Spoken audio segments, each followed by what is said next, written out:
She is. Mm-hmm. Some producer Cash on the way. Hey Angie, how you doing? We just chilling, getting ready for retired people's behavior. Please like and share the video. Tell your friends to come in. Peace, peace, peace, peace. What's up, everybody? It's your man DBS Ahmad. We are here, Retired People's Behavior. That's my girl right there. That's just Joy. Yeah, what up, though? We're out here trying to do some things. Today,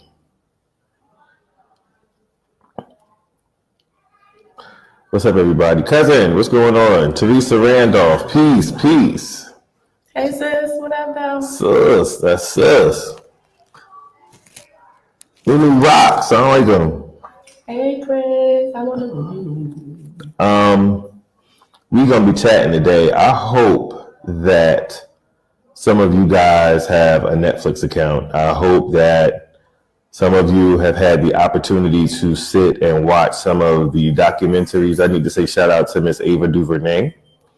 She is a shero, a modern day shero, who is unafraid to tell the story of what is going on in any particular situation that I've encountered her doing a documentary. When they see us, that's Tiny Champagne, everybody. Round of applause.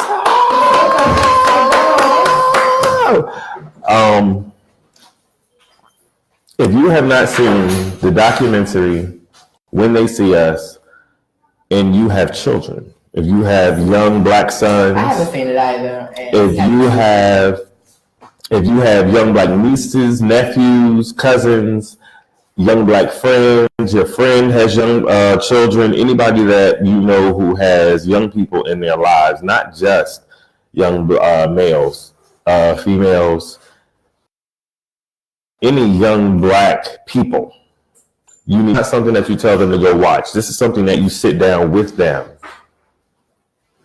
Because there's a couple of things that need to happen. You need to monitor their reaction, and they need to see yours. Let me ask you this. You say young Black. Mm-hmm. What age would you recommend a person? Because you said, and I understand what you mean, but you said you have a young Black child, but it doesn't have to be your child. You say it could be a niece, nephew, auntie, the little boy down the street, down the block. At what age would you recommend someone sitting down with a young person of color to watch? Okay, I'm gonna preface this just by saying there was the conversation you and I were having earlier. Kids today have a lot of information. Indeed. They have a lot of tools at their disposal.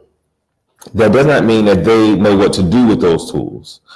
The kids have phones nowadays. They have tablets, computers, smart TVs, it's so many different things that they do. Video games that are interactive. They're talking to people across the world, and you have no idea that whole situation. Kids today don't have enough life experience to necessarily use the tools that they have at their disposal correctly.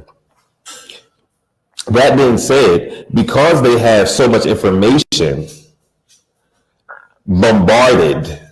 they're bombarded with this information constantly, daily.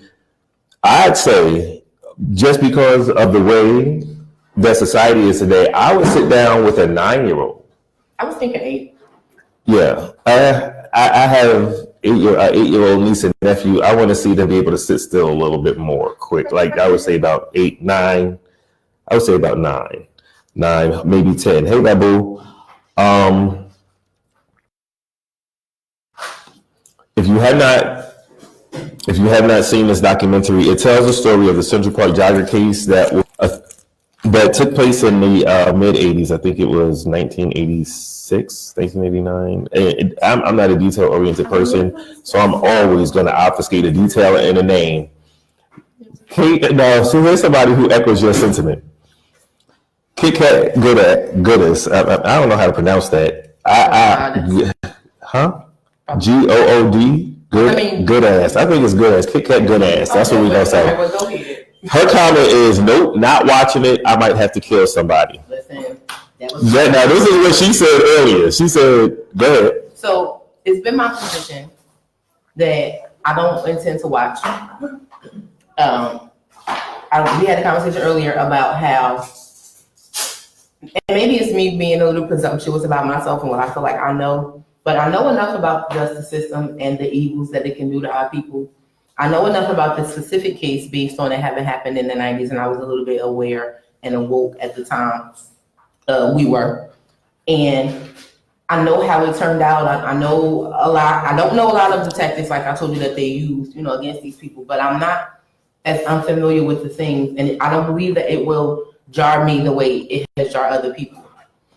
And or it will affect me the same way, and y'all know what I don't have any spirit emotions right now to be angry. You don't have any spirit emotions? I can't be mad. I can't be. I got enough things. First of all, who wants to be mad, right? That's why I'm just joy. I don't want any of that stuff. So I don't want to be more upset. I'm already on fire about, the things and the awareness and stuff. So I think I'm good on that. I really do.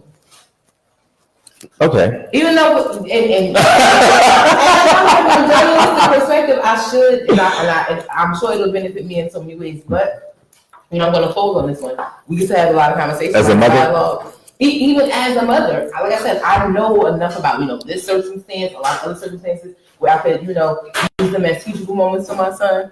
And my son is only 6. He's not ready to sit down. No, he's not ready to sit down. Now, whether I may have to do some community service with, as I sit with some other young people and have to, address these type of issues with them, maybe. But right now, I don't feel like I need to see it. I'm good on it. Okay. Now, for people who are, I don't want to say conscious, I want to say up to date on their history. Yeah, I don't like that term in this particular, in this aspect. I'm not going to use conscious. But for people who keep up to date on their history, who know their culture, who know from whence they come. Okay, I get it, because you already know this type of stuff happens. You understand why it happens. You know that there's not anything you as an individual can do in the present moment, even watching that documentary, that is going to help that situation, and I understand that. But now, there are people that you know that need to watch this. I'm sure that. And I think it is, even if you don't watch it, find somebody you know who need to watch it and sit their behind down and watch it. And then I might be, I'm usually the unpopular vote, or, I tend to go left and most go right. Most of my peers, they're watching it. They're all upset. Everybody's up in arms, and I get that. We need y'all. But I'm just not her. I'm probably the only person that's, like you said, up to date. I want to call them conscious with my friends, semi-conscious. But I'm the only one who's like, nah, I'm good on it. I know people who haven't gotten a chance. They're still intentional, and they want to, and they will. And I know plenty of people who have. Mm-hmm. I'm just probably the only one that will. Now, I'm going to say, I don't want people to think that for all the people who don't want to watch it, again, I get it. But I'm going to pause here before I finish my thought and ask you to share this because I forgot to do that. And let me say shout out to everybody, because I really did not get a chance to introduce this at all. I really just I started in. There's been what I wanted to do, that I really just wanted to talk, and we ended up in a conversation kind of pre-production. Oh, yes, please. Ended up in a conversation kind of before we went live about, I brought it up, obviously, because I watched the whole series. And this is what, if you look at the hashtags for today's show, you'll also see that it says Leaving Neverland and Surviving R. Kelly. And the reason that they have those hashtags is because, like I was telling Joy earlier, I've watched all 3 of these documentaries. I watched When They See Us, which is about the Central Park jogger case. If you haven't seen it, I watched Leaving Neverland, which is about the young men who assert that they were molested by Michael Jackson. Yes. Ty's like, really? Yeah. I forget what that was. Do you have to be conscious to watch, or watch to be aware of being real? See, again, that's that word conscious. I kind of strayed away from that word because I don't like that word in this context. So I can't answer your question, Marie, but thank you for watching. Excuse me. So When They See Us, Leaving Neverland, and Surviving R. Kelly, I watched all three of these documentaries. I watched them each time because I wanted to do a show about them individually. What I found was a commonality, in my opinion. Maybe, if there's anybody out there who said, if you've seen all three of these, please tell me if I'm wrong. And this isn't a bash session, and it's not going to turn into a bash session. But I'm hoping that it'll be a realization session, which is the reason why, even though I know all about, I'm aware, and I know that we're railroaded, just like Marie said, and things like that. I'm aware, I'm fully aware of those types of things. What I saw in the documentary When They See Us wasn't something that was shocking to me, because it's something that happens all the time. There's a video that's going around right now about a young lady who pulled her phone out because it was about 4 or 5 cop cars that had this young man on the ground. He's on the ground like this, and everybody got their guns pointed at him.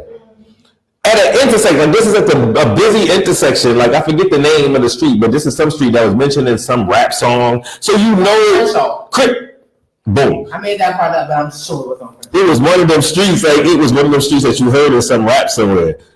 They got this guy on the ground with their guns pointed at him. So this woman pulls out her phone. She says, my fiance or boyfriend or whatever was killed by the police a while ago. I just don't want y'all to kill him.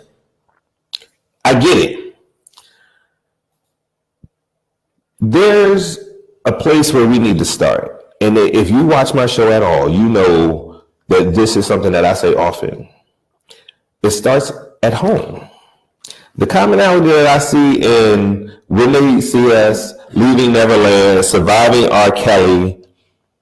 You said turn my phone down just a bit. It's not my phone, it's my computer, but I'll turn it down. Thank you. I didn't realize it was that loud. Thank you though, Marie. The commonality that I see in all of these documentaries is that the parents weren't as present as they could have been. They weren't as vigilant as they could have been. From the Central Park Jogger case to Leaving Neverland to Surviving R. Kelly, it's the same thing. And what I found is usually it's a small percentage of the parents who are shouting about the injustice that is happening in the moment. Yes, Marie, like Marie said, there are hard conversations that need to be had. Look, it's going to be harder to have the conversations once the people are hurt. It's harder to have the conversations once people are dead. It's hard to have conversations through plexiglass when people are behind bars. Listen, Michael Jackson can't have a conversation with you now. True. He can't have a conversation with these boys. He can't say, I'm sorry.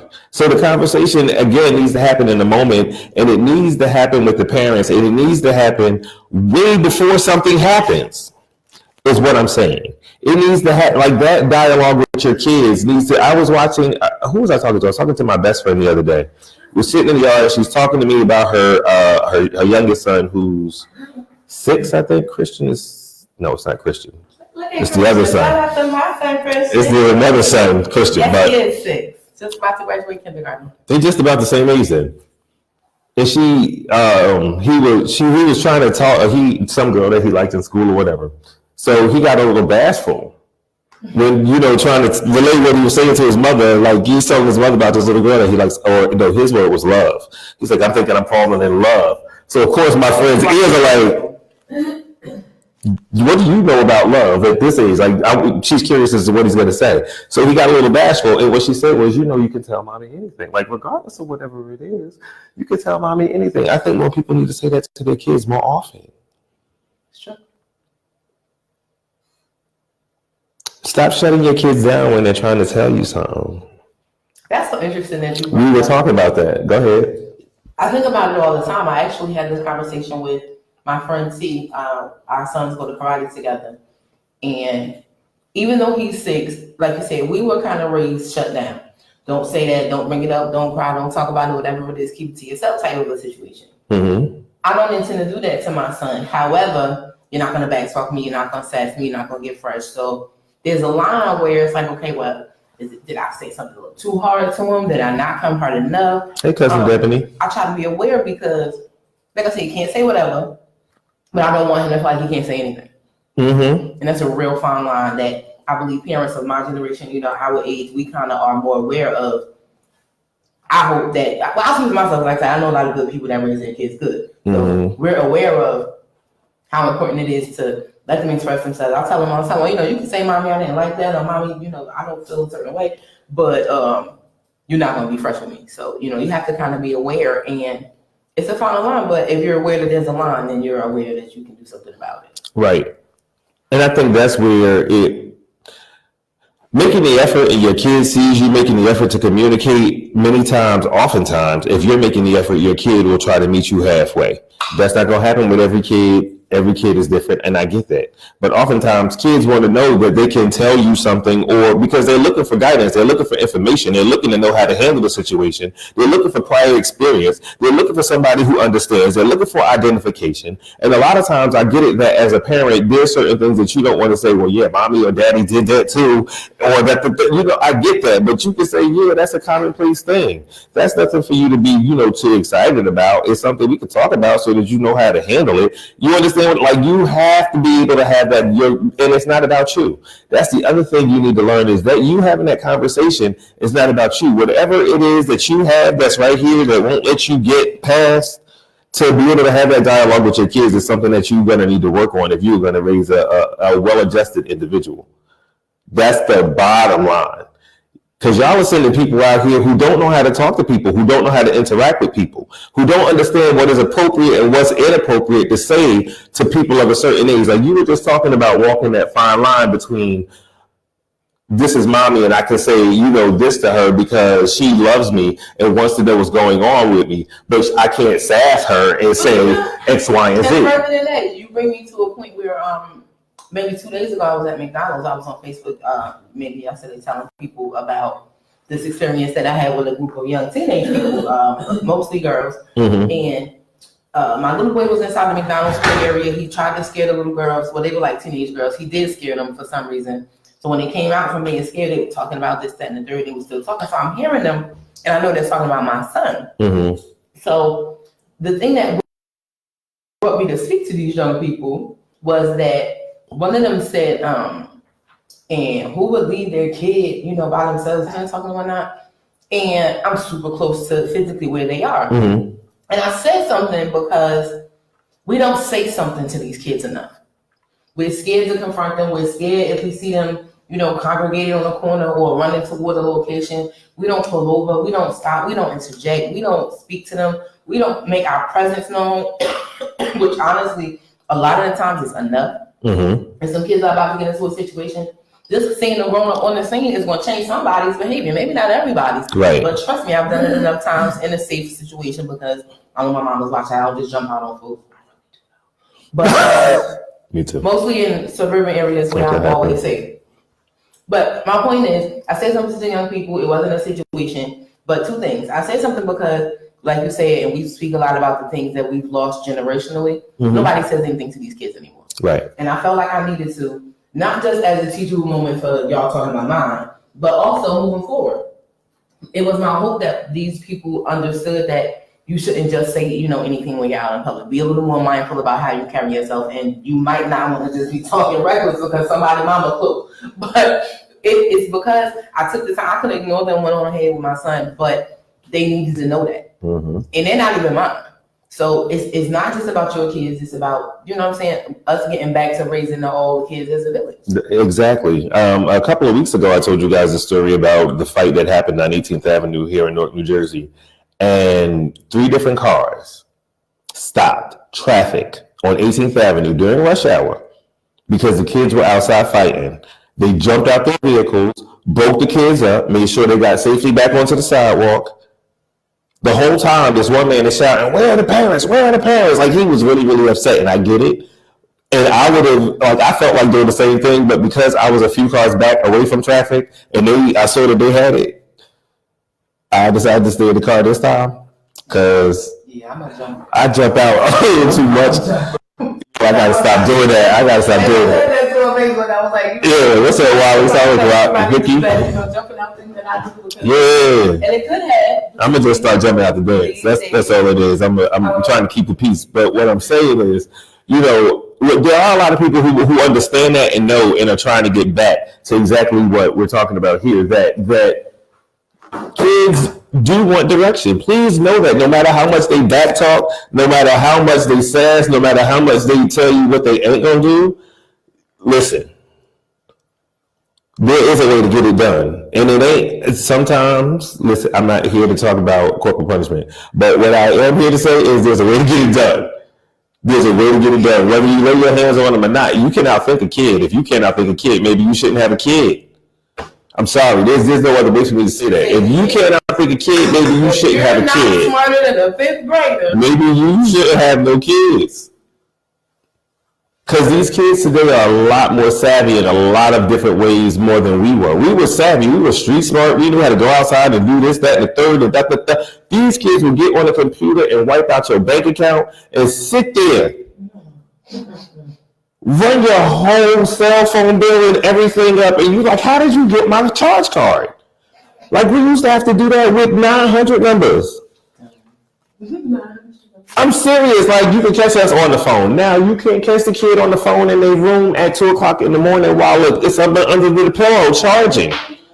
You can't catch that. You got to be a little bit more vigilant. So, again, back to these devices that we were talking about. The tools and things that you give your kids, you have to monitor these things.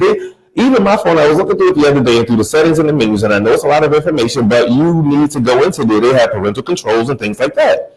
Shut some things down. Yeah, the kid might go in. You got to surrender your phone to me every week. My son's 6 years old. There are apps you can get that'll clone everything that's on the kid's phone and send it directly to your computer to download and save in a folder on their desktop so that you can see everything that happened. And don't tell them that it's there, obviously, but listen. We have to there's a whole different way. Sometimes the things that worked with you as a kid aren't going to work today. Some of it will. But you have to employ new tactics. If you're giving it to your kid, make sure you understand what it is and how it works and what the possible ramifications of them having this could be. What's the worst case scenario? What's the best case scenario? We have got to get into these types of things when you're sending these kids out here in the world because they're portraying themselves to have a level of sophistication that they're not ready to handle. The machine. Exactly, the whole situation. That was the analogy. It's like being inside of a big robot and you're a little kid and you're trying to work all these controllers and buttons and everything. You have everything you need to navigate, but you can't. Boom. It's like that. What's up, Mark? Still Solo, Hakeem, Rohan, Wally, Maria. What's up to everybody? Vicky Brown, Wally D. Marie was saying earlier, she said, my mother used to say, you can say anything. It's how you say it. It's true. We have to get back to the communication. Some people do things like when they're at dinner time, the first person who pick up their phone is the one, if you're out for dinner, the first person to pick up their phone is the one who paid the check. If you're at home, the first one who pick up their phone is the one who cleaned the kitchen. Let's sit here and have a conversation. What happened today? What we talking about? What the teacher's talking about?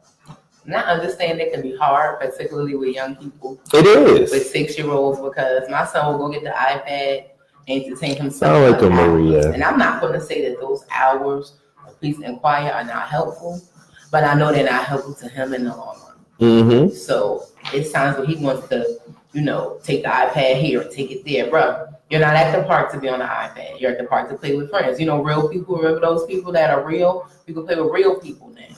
So you really do have to monitor it and control it because my son, like I said, you don't think I want to let him go for hours and hours? Oh, believe me. But not so he can go play Hello Neighbor for 7 hours and then he want to have nightmares because the dude chasing him in his sleep. It's not worth it. We have to be more careful. And speaking of chasing, I don't know. It was a weird tangent in my head because there were so many different things that I wanted to talk about today. And to everybody, there are a couple of people who were saying in the head, thank you, appreciate you. I know there'll be some changes lately, but this is just something that has been on my mind for a minute, and it's like a cleansing process. Go ahead. I'm sorry. I'm not good at not. Okay, I'm sorry. You really not good at not. I'm sorry. You are so not good at not. I'm forgetting that you can see me like from right there. Right there? Yeah. I'm back here with it like. Mm-mm. No.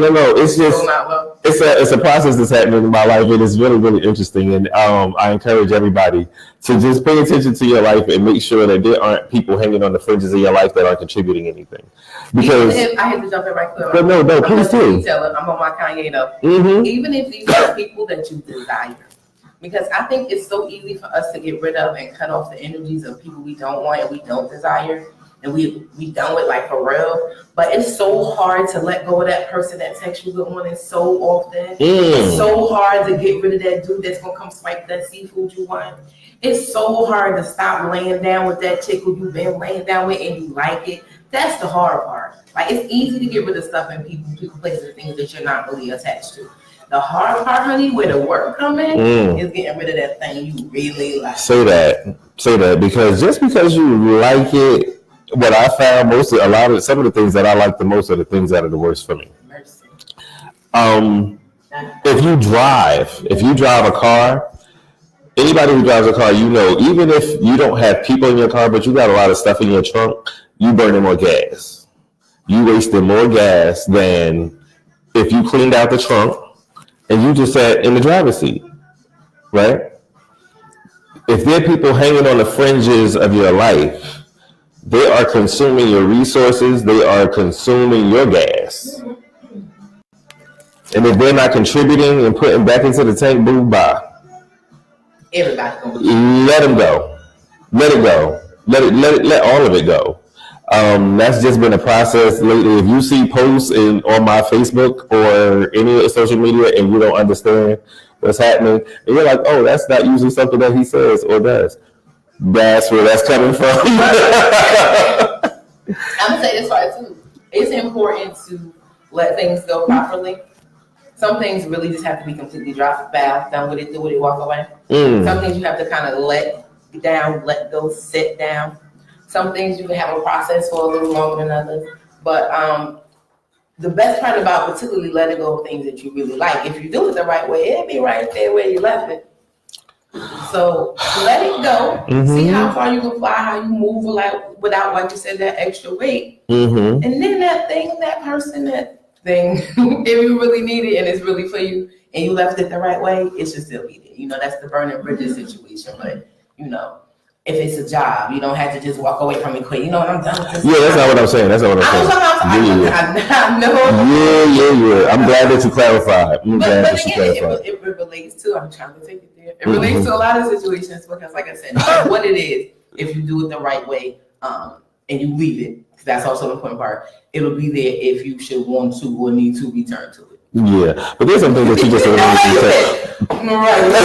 Yeah, because I've been getting a lot of that. But let me explain something. No, it wasn't shade. It wasn't shade at all. Because listen, but at this age, and I don't know what age I look like to y'all, but I'm probably older than what you think I am. If you know me for a long time, then you know how old I am. No, that's not necessarily true because I have known you for a long time, and I still don't know. You know about how old I am. See, I'm older than you. Nobody know about how old you ain't. Exactly. Nobody really knows. That's what he's trying to say. No. Even if you think you 2 years old. I'm just saying. It's not my fault we wrote each other down. You made me lose my complete train of thought. Like I have no idea what I was getting to talk about. But hey, Danny, Siobhan, Maria. Right, where I'm not doing any of that. Once I realize, like, I know what works for me. I know what doesn't. I know what's good for me. I know what's not. And the other thing is, I'm man enough that if I decide to throw something out, either I'll go out and buy something new to replace it, or I'll learn to live my life without it. It's that. But I'm not going to keep the thing in my life, in my house, in my cipher, in my space, in my spirit, in my nothing. If it's not serving me the way that I need it to serve me, I'm just not doing it anymore. And that's people, places, and things. That's all of those. I'm not doing it anymore. So let me ask you this. How do you feel about all these people who feel like they need to hold down their mate? They got to hold somebody down. They got to help build somebody. A man is only as good as his queen, and the queen's supposed to do this, and the woman's supposed to.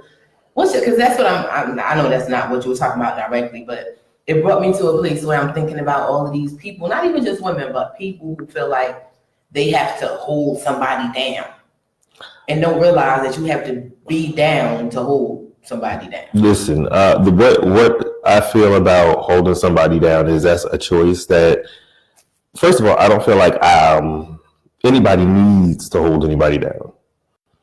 Like, what I need to do in a relationship is respect you. And for me, personally, it's reciprocity. I'm going to give, you're going to do something that's going to make our situation whole. To me, doing 50-50 is not enough.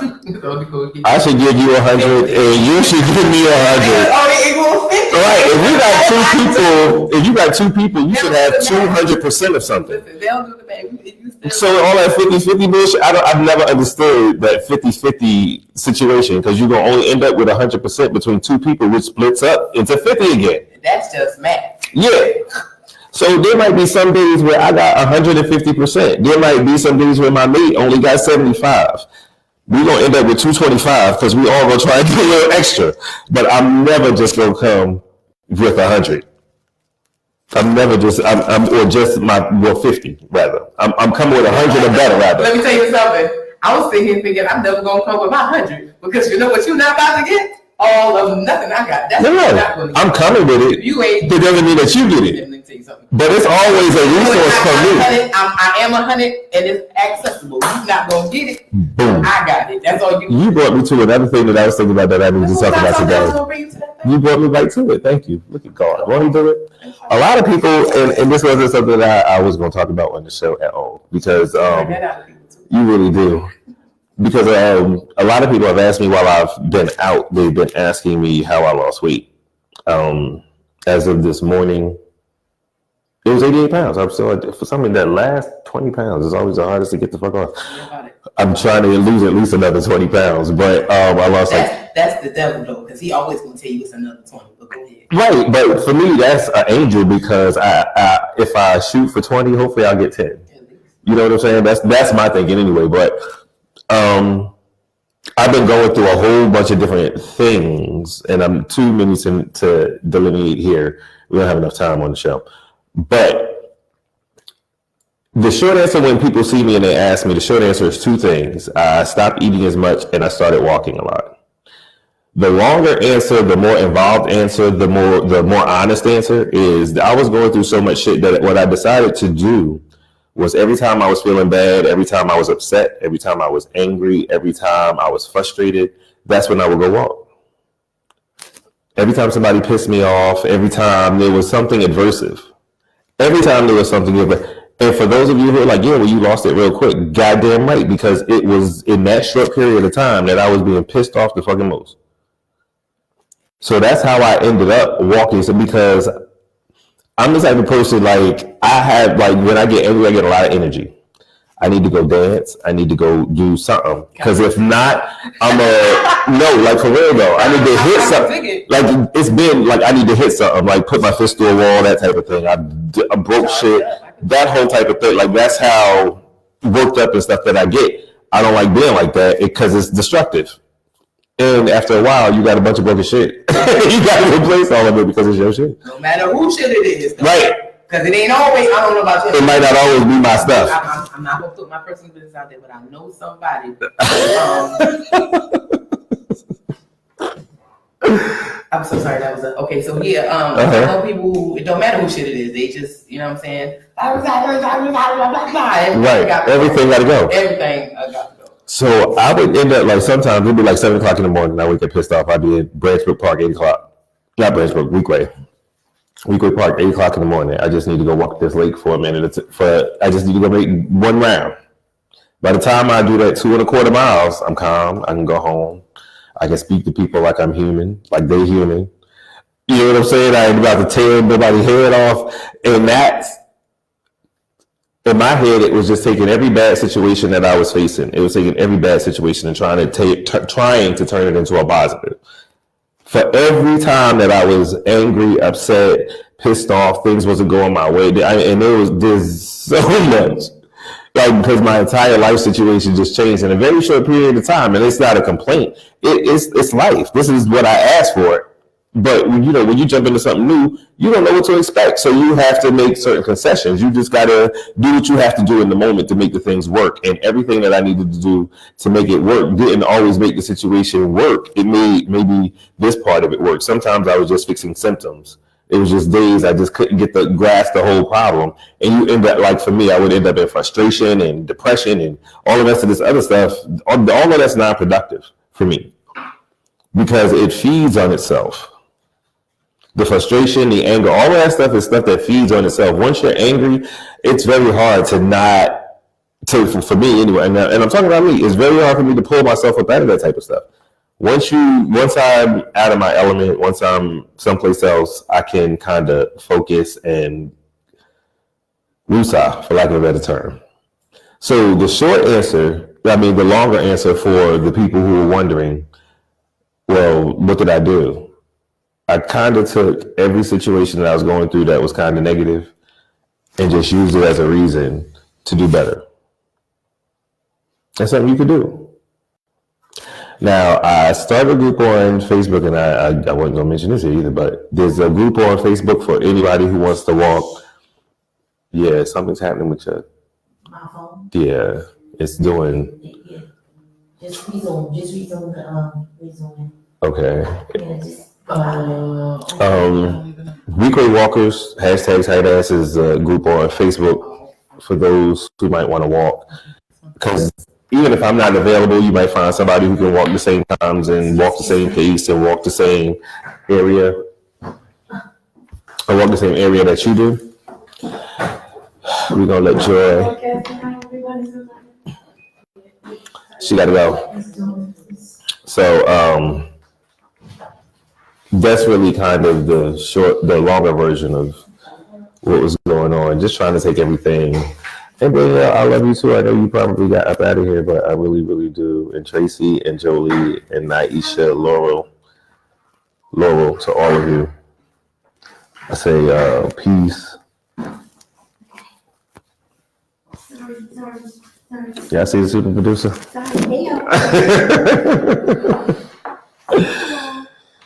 Oh, she got the microphone and. Let's get it together.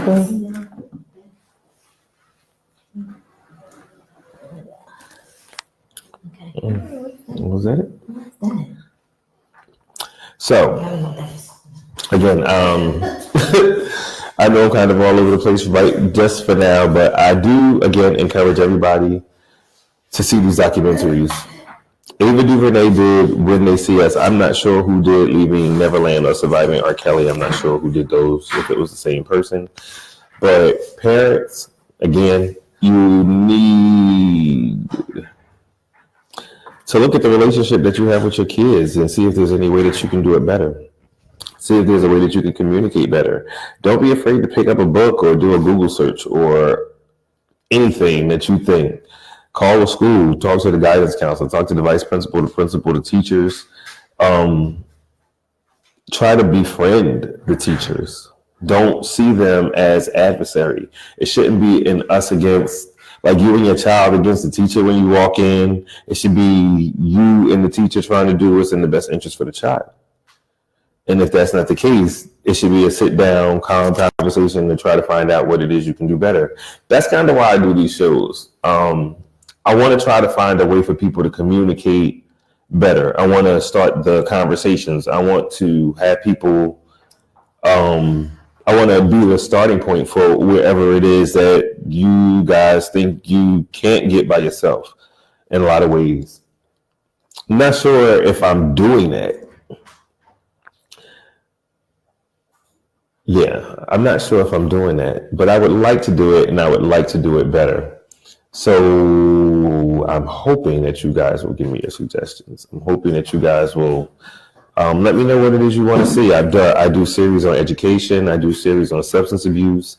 What I bring people from advocates for you. And we're still trying to get the scheduling to talk about the new. Do you guys know about the new trauma center in the city of Newark? I talk about it all the time. I'm hoping that you guys have checked it out. It's at 135 Prince Street, the Hub. Please check it out. This is for people, not just kids, but during the day, it is a, hey, Shonda. It's a community center that caters mostly to the community through children. They have a media center. They have audio visual equipment to show the kids how to do that. They have so many different things to teach the youth. They have an after school program. They have a program called My Thoughts Out Loud where they video record the kids talking about their day, about what it is that they're going through, so that not just other kids can see it, but their parents can see it, and community people and people who can help the kids in their journey. So please check it out. And again, they just got awarded money to do the trauma center. What the trauma center is, for all the traumas and things that we experience in the city, we talk about these things. You see it in the paper, the violence, the shootings, the robbings, the gang activity, all of those things. There's a place where you can get help for that. It's at 135 Prince Street in the city of Newark. And we're going to try and get the executive director down here and the founder of the organization down here to talk about it again. But I am not going to talk too much longer. I'm actually going to cut this short because Joy had to go. Unfortunately, one of our techs had a situation. So I'm going to ask you guys to just tell me what it is you would like to see so I can get more people here to do it. And I would like to do some musical things. So we're going to work on some of that. But I thank you guys for watching. I love you for listening. And I'll upload this to YouTube a little bit later. Daniel Lee White, what's going on, dude? Thank you for all of the inspirational things, my brother, that you send me. But again, check out When They See Us. Let me know how you like it. For people who have kids, I don't know if you should sit down and watch Leaving Neverland or Surviving R. Kelly with them. But as a parent, if you're a parent and you have kids, particularly if your kids are into entertainment, I would say that's something you definitely need to see before you decide to sign your kid up for a modeling agency or to sing, especially if your kid is really young and they're going to be dealing with a lot of people who oversee their careers. This is something that you want to see. You want to be aware of how people talk when they're trying to finesse you out of your kid. Basically, you want to be aware. You really do want to be aware. So with that, I am going to say thank you so very much for joining me this evening. But I am going to let you all enjoy your evening. Share the videos. And when it comes up on YouTube, please like the videos. And I will see you next week right here. It's RPB. It's your man DVS Mod. We had it. So